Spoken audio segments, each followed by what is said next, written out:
মুন্সিগঞ্জের টঙ্গিবাড়ি থানা শশীবাড়ি এলাকা থেকে শনিবাড়ি এলাকা থেকে তাকে গ্রেফতার করা হয়। বিকাল 4টার দিকে আমরা তাকে অ্যারেস্ট করতে সমর্থ হই।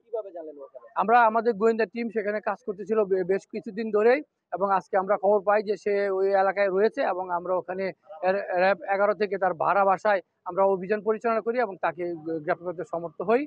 আমরা আমাদের আরো অপারেশন চলমান রয়েছে, এবং যাতে আমরা আরো এই বিষয়ে অস্ত্র উদ্ধার করার জন্য কিন্তু আমাদের চেষ্টা অব্যাহত রয়েছে। কি ধরনের অস্ত্র তার কাছ থেকে উদ্ধার করা হয়েছে? না, আজকে কোনো অস্ত্র উদ্ধার করা যায়নি। তাকে যেহেতু দিনের বেলা আমরা ধরেছি, তার কাছে কোনো অস্ত্র ছিল না, বাট আমরা খোঁজ পেয়েছি, আমরা জানতে পেরেছি যে তার কিছু অনেক অস্ত্র রয়েছে তার এলাকায়।